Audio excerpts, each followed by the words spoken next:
ovnis. Más allá del cover-up.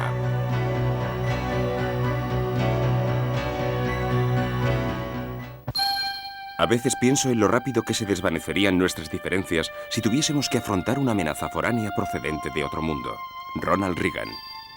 Los ojos eran de forma ovalada, la nariz muy estrecha. La boca y las orejas eran fisuras. No tenían pelo y presentaban una gran cabeza calva. La denominada clasificación de Hynek fue enunciada en 1972 por el astrofísico estadounidense Joseph Allen Hynek. Se trata de la primera clasificación del fenómeno ovni basada en criterios científicos. En ella, Hynek propone las 3 clases siguientes de encuentros cercanos.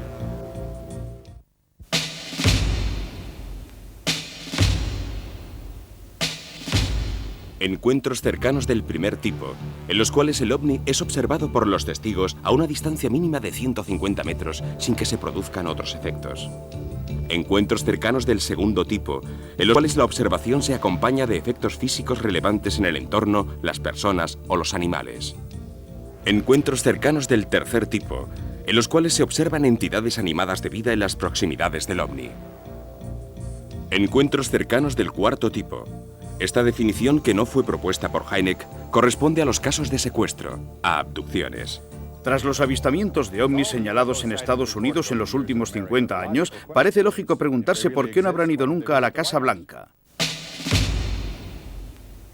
En realidad han ido. El 26 de julio de 1952, la aviación intentó interceptar una docena de ovnis que volaban sobre la Casa Blanca. Al día siguiente, la conferencia de prensa fue el mayor acontecimiento desde la Segunda Guerra Mundial. Hubo declaraciones muy diversas. Los recientes avistamientos no guardan relación alguna con proyectos secretos de ninguna de las bases experimentales de Estados Unidos. Con todos mis respetos por la Fuerza Aérea, algunos aparatos son de origen foráneo. Pertenezco a la Organización para la Investigación de la Inteligencia Biológica del Departamento de la Marina. Conozco los programas de nuestros aviones y misiles teledirigidos y puedo declarar sin la menor reserva que la Marina no tiene aviones ni misiles en forma de naves espaciales en ninguno de sus programas. Los primeros artículos sobre ovnis causaron tanto alboroto que la Fuerza Aérea creó una unidad de investigación denominada Proyecto Blue Book. Tenemos con nosotros a 2 coroneles retirados que participaron activamente en aquellas investigaciones. Robert Friend, que fue director del Proyecto Blue Book durante 5 años, y William Coleman, que fue portavoz del Pentágono para la Fuerza Aérea. ¿La Fuerza Aérea ya se había ocupado del fenómeno de los ovnis antes del episodio de la Casa Blanca? Durante la Segunda Guerra Mundial, nuestros pilotos habían visto lo que llamábamos gremlins o Foo Fighters, esferas de fuego que parecían volar al lado de nuestros aviones. Temíamos que fueran armas extranjeras fabricadas para amenazar nuestra seguridad nacional. ¿La Fuerza Aérea intentó alguna vez capturar un ovni? Sí, en 1948 un piloto, Thomas Mantell, se estrelló mientras perseguía un ovni. Este incidente apareció publicado en los periódicos de todo el mundo. Se le dio tanta importancia al incidente porque se pensaba que los ovnis eran de origen extraterrestre. Así es, pero había otros que rechazaban la hipótesis sobre la base de pruebas insuficientes. Hasta el nombre del proyecto fue modificado de Sign a Grudge, para eludir la negativa asociación de ideas que el nombre sugería. Cuando iniciamos el trabajo, empezamos a tener problemas. Se cuestionaba la forma en que desarrollábamos nuestras investigaciones sobre los ovnis. Estábamos constantemente bajo el control del Congreso de Estados Unidos. Teníamos que informar sobre el modo en que desarrollábamos el proyecto. Al final no nos llevamos una sorpresa cuando en 1969 se tomó la decisión de disolver el proyecto Blue Book. De los más de 12.000 avistamientos estudiados y analizados por el Blue Book, solo 701 no pudieron ser explicados, y de estos alrededor de un centenar nos parecieron verdaderamente alarmantes. ¿Por qué? Porque respondían a los 2 criterios según los cuales un fenómeno se define como alarmante: rareza notable y alta credibilidad. Esto sucede cuando unos testigos dignos de confianza, como por ejemplo los pilotos militares, ven algo que nunca habían visto antes. ¿El nivel de tecnología de aquellos objetos podía ser una amenaza para nuestra seguridad?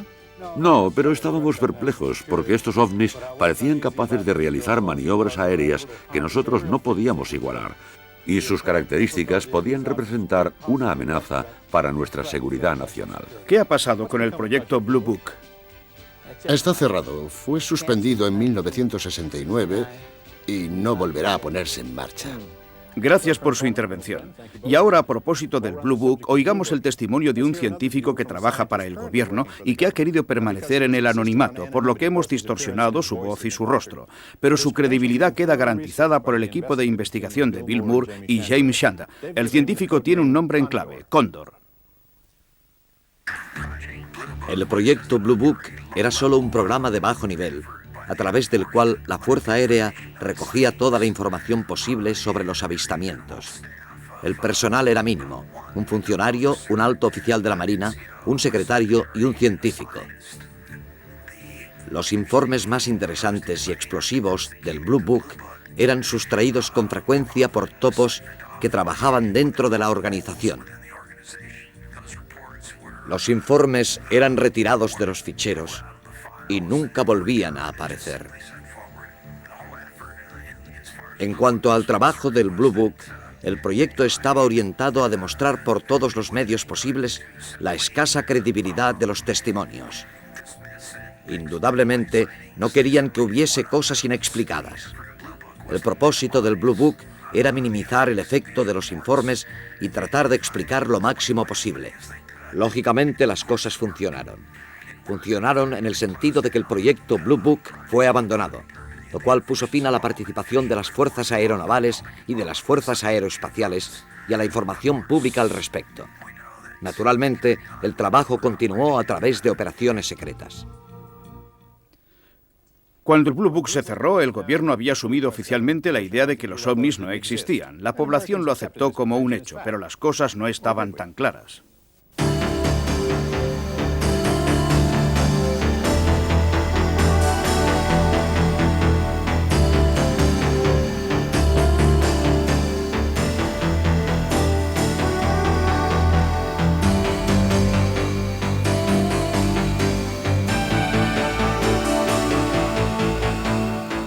El proyecto Blue Book estudió miles de casos ufológicos. Sabemos que los ovnis representaban en realidad un problema para la seguridad nacional de Estados Unidos. En todos los países del mundo, en el ámbito militar y de los servicios de inteligencia, la información y los documentos se consideran según un criterio de evaluación que les asigna un grado determinado de secreto. En Estados Unidos y en la OTAN se emplea una terminología constituida por términos como confidential, secret, top secret, y así sucesivamente hasta los grados más altos, como Cosmic Top Secret o Eyes Only, solo para ver. Documentos de los que solo existe un ejemplar y cuya duplicación está absolutamente prohibida, por lo que solo pueden ser leídos por los interesados. La clasificación del grado de secreto permite que ciertas informaciones pasen de un nivel superior a otros inferiores hasta llegar a la desclasificación, a partir de la cual es posible su lectura y difusión sin restricciones particulares. En el campo ufológico, un volumen notable de documentos oficiales de diversos países corresponden a materiales e informes clasificados originalmente como secretos y posteriormente desclasificados y puestos a disposición del público. Es lo que ha sucedido, aunque solo parcialmente, con los documentos, las fotos, las películas y las pruebas sobre los ovnis recogidos por el proyecto Blue Book.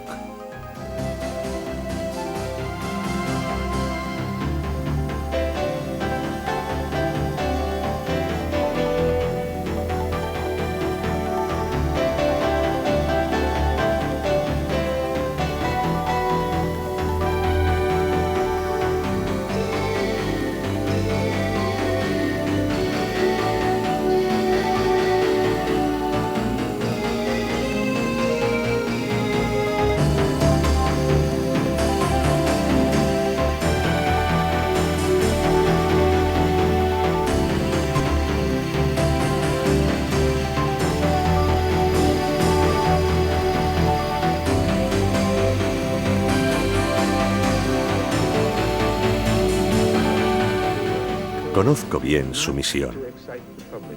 Les han dicho que no asusten a la gente, que no fomenten la alarma. Lo he visto con mis propios ojos. Cuando se encuentran ante un suceso que no pueden explicar, y no son pocos, se inventan una explicación. Ha sido así. Cuando los acontecimientos son muy difíciles de explicar, son capaces de dar auténticos saltos mortales para excluir toda posibilidad de duda. Esa es su misión, por justa o equivocada que parezca, evitar que la gente se alarme.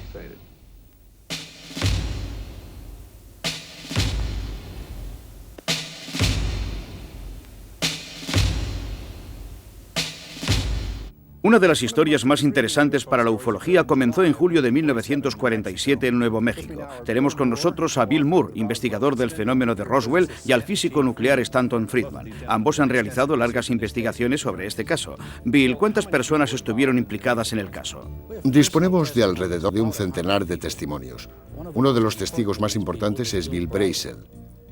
El padre de Bill era el administrador de la finca donde se produjo el accidente. Al parecer, un ovni sufrió una avería en la zona como consecuencia de una tormenta. Al día siguiente, Brazel salió a caballo para inspeccionar los daños en la finca y encontró los restos de una astronave esparcidos sobre un radio de casi media milla. Los cadáveres fueron hallados a unas 2 millas del lugar. Un momento, ¿qué cadáveres? Cadáveres de extraterrestres, o si lo prefiere, de entidades biológicas de otro planeta. Según algunos testimonios, no tenían pelo, tenían la cabeza grande y llevaban un traje gris sin costura, semejante a la piel humana. En nuestra opinión, debieron abandonar la nave mediante un dispositivo de eyección. ¿Intervino la Fuerza Aérea para llevarse los cadáveres y practicarles la autopsia? Sí. Esta información me parece preocupante. Dígame la verdad, ¿hasta qué punto todo esto se ha comprobado realmente? Sabemos con certeza que una nave espacial tuvo un accidente. Se encontraron algunos cadáveres que fueron retirados junto con los restos de la nave. Podemos demostrar que la historia fue rápidamente silenciada y clasificada como top secret. Los platillos volantes existen, esa es la verdad. La primera persona enviada por la Fuerza Aérea al lugar del accidente para investigar fue el mayor Jesse Marcel. Hemos localizado al hijo del mayor Marcel, que en la época del accidente tenía 12 años y no ha podido olvidarlo. Bienvenido, señor Marcel. Gracias por estar con nosotros esta noche. Buenas noches. Háblenos de cuando su padre volvió a casa después de visitar el lugar del accidente. Después de inspeccionar el lugar del accidente, mi padre volvió a casa con el coche cargado de restos metálicos. Mi madre y yo pudimos verlos. Entre otras cosas, había un fragmento semejante a una lámina. Era de metal, como el revestimiento de los aviones, pero no se parecía a nada que hubiese visto antes. También había una especie de placa de unos 30 centímetros de ancho y 1 metro de largo, y en la superficie interna había unos símbolos parecidos a los jeroglíficos egipcios. ¿Cómo explicó el accidente la Fuerza Aérea? Dijeron que había caído un globo sonda. ¿Su padre creyó esa versión? No, no se la creyó en absoluto. Estaba convencido de que era un intento de ocultar los hechos. ¿Qué ha pasado con los restos? Los trasladaron y nunca más se ha sabido de ellos. ¿A dónde los llevaron? A una base en Fort Worth, Texas. Doctor Marcel, aunque era un joven, usted ha visto y tocado personalmente ese material. ¿Qué piensa del caso Roswell? Tuve aquel material en mis propias manos y estoy seguro de que no era algo de este mundo. Lo que pienso es que no estamos solos.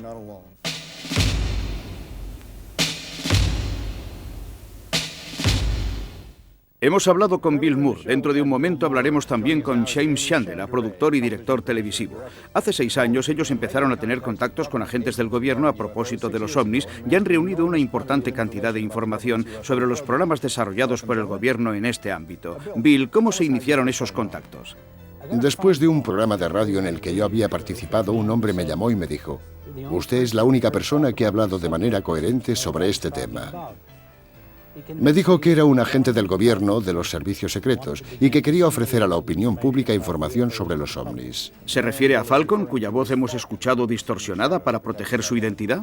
Así es. El material que recibí de Falcon era tan increíble que pensé que yo solo no iba a poder manejarlo. Así fue como empecé a colaborar con James. En junio de 1982, Falcon nos habló del MJ-12.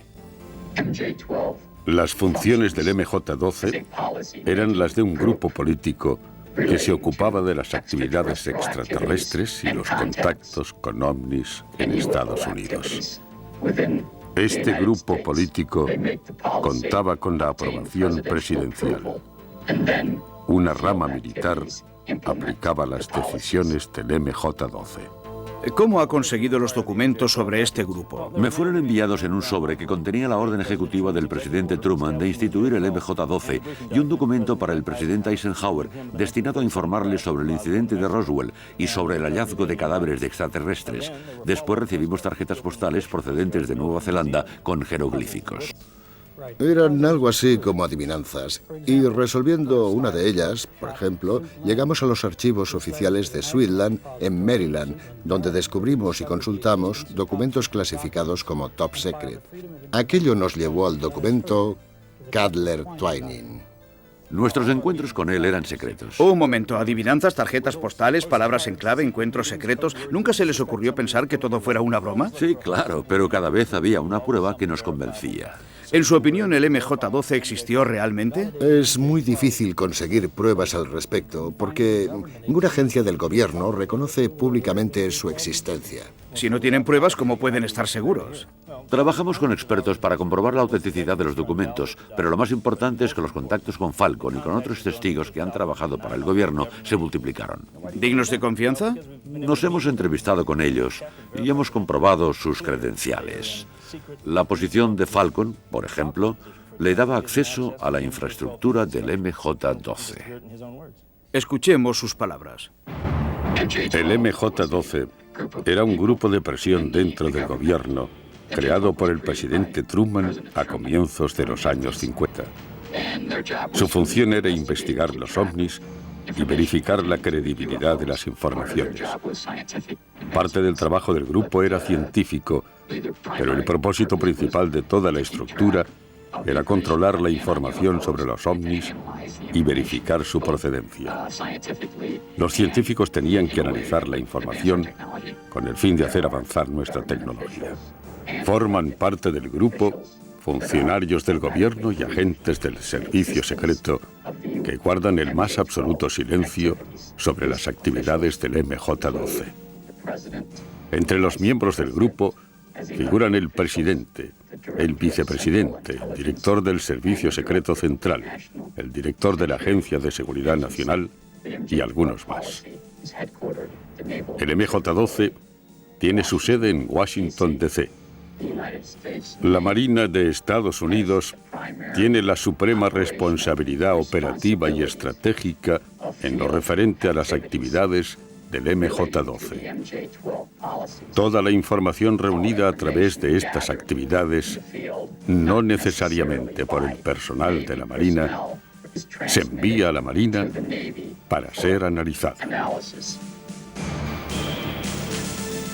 Otras agencias del gobierno proporcionan información al MJ-12 a través de un proyecto secreto conocido como Proyecto Aquarius. El MJ-12 selecciona el personal en los círculos de la seguridad nacional, las unidades del servicio secreto de la Casa Blanca, las agencias de seguridad nacional, la central de inteligencia y los servicios secretos del Departamento de Defensa, todo esto bajo el control de la más estricta seguridad nacional. Le hemos preguntado a Falcon cómo ha descubierto todo lo referente a las entidades biológicas extraterrestres.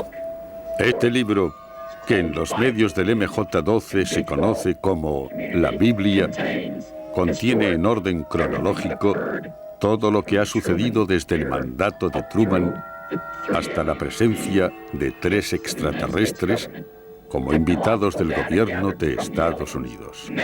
La información tecnológica procede de los propios extraterrestres, de los cadáveres hallados en el desierto, sobre todo mediante las autopsias. Ha sido posible obtener datos médicos. Por otra parte, los extraterrestres han ofrecido información sobre su estructura social y otros datos sobre el universo. El libro amarillo es un libro escrito exclusivamente por el segundo extraterrestre. Los libros hablan del planeta de los extraterrestres, de su sistema solar, de su cultura, de su estructura social y de su vida entre nosotros. Pero en mi experiencia con los extraterrestres, lo más interesante ha sido observar que siempre llevaban en la mano un objeto de cristal de forma octogonal, con el que podían enseñar imágenes. Imágenes correspondientes a su planeta o a la Tierra tal como era hace miles de años. ¿Sabe de dónde vienen los extraterrestres? Del grupo de estrellas Zeta Reticuli. Ahora Cóndor nos habla del acuerdo entre nuestro gobierno y los extraterrestres. Por lo que yo sé, existió un acuerdo entre el gobierno de Estados Unidos y los extraterrestres. Las bases del acuerdo eran esencialmente las siguientes. Nosotros no revelamos vuestra existencia si vosotros no intervenís en nuestra sociedad. Y os damos permiso para operar en una zona determinada de Estados Unidos.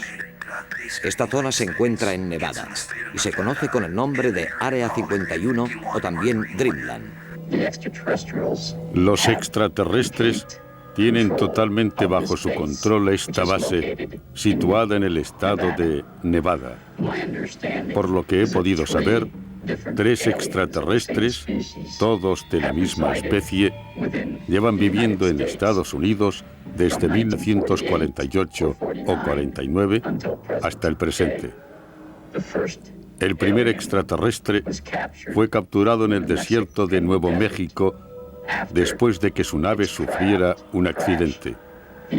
Este extraterrestre, llamado Iva, fue retenido como prisionero por el gobierno durante 3 años. Gracias a él, obtuvimos mucha información sobre la raza, la cultura y las naves espaciales de los visitantes. El segundo extraterrestre formaba parte de un programa de intercambio y el mismo año llegó un tercero que formaba parte del mismo programa de intercambio. Creo que este último todavía está aquí, huésped del gobierno de Estados Unidos desde 1982. ¿Cómo son los visitantes? Quiero decir, el típico extraterrestre. Son criaturas de 1 metro o 1,25 metros de estatura. Tienen los ojos grandes, se parecen a los de un insecto y tienen párpados internos, probablemente porque sus días son muy luminosos, 3 veces más luminosos que los nuestros. Tienen 2 fisuras, una para la nariz y otra para la boca. Sabemos que no tienen dientes, sino solamente unas encías muy duras. Sus órganos internos son muy simples. Tienen un órgano que cumple las funciones de nuestro corazón y nuestros pulmones. También su sistema digestivo es muy simple. La estructura de la piel es muy especial. Tienen la piel muy elástica y dura. Sus órganos son muy sencillos. En cambio, su cerebro es mucho más complejo que el nuestro. Tienen muchas más circunvoluciones. Mientras que nuestros ojos están controlados por la parte posterior del cerebro, los suyos están bajo el control de la parte frontal. Su oído es mucho mejor que el nuestro, casi mejor que el de los perros, aunque tienen las orejas muy pequeñas. Sus órganos sexuales son a la vez masculinos y femeninos. Tienen una especie de vejiga para eliminar los líquidos y otro órgano cuya función los científicos no han podido establecer con certeza. Tal vez les sirva para eliminar los desechos salinos. Tienen manos y pies más bien pequeños y carecen de dedo índice. Viven entre 350 y 400 años de tiempo terrestre. He podido saber que los extraterrestres tienen un coeficiente intelectual de más de 200. Tienen una religión, pero se trata de una religión universal. Creen en el universo como en un ser supremo. A los extraterrestres les gusta la música, todo tipo de música, pero sobre todo la música tibetana antigua. Yo personalmente creo que esta información debería difundirse a la población. Solo una pequeña parte de la información que hemos obtenido de los extraterrestres debería protegerse y mantenerse en secreto. Cuando era productor ejecutivo de los informativos en una estación de la CBS en Los Ángeles en 1983, me entrevisté con un agente de los servicios secretos del gobierno conocido como Falcon. También estaban presentes Jamie y Bill. Verificamos sus credenciales, que en ese momento eran auténticas, Y cuando volvimos a reunirnos con él en 1987, comprobamos una vez más sus credenciales, que seguían siendo auténticas. Fue así como me convencí de que Falcon era realmente quien decía ser.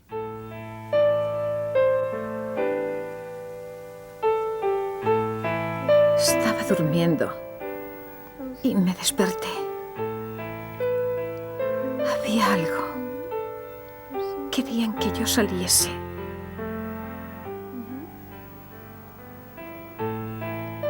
Y yo no sabía cómo hacerlo.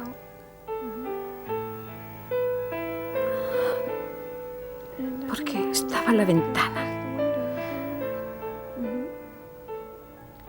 Pero de pronto empecé a moverme. Y atravesé la ventana. Pensé que era divertido. En el 25% de los casos no hay pérdida de memoria. En el 75% restante, las lagunas de memoria parecen causadas por el hecho de que los secuestradores les han inducido un estado de trance. Hace falta una especie de contratrance para hacerles revivir la experiencia. Pero ¿hasta qué punto resultan creíbles estos relatos? Fundamentalmente en la medida en que tienen puntos comunes.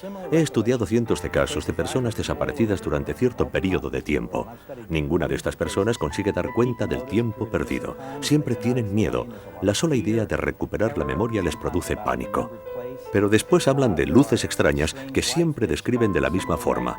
Las descripciones de la nave espacial y de sus ocupantes son extraordinariamente coincidentes.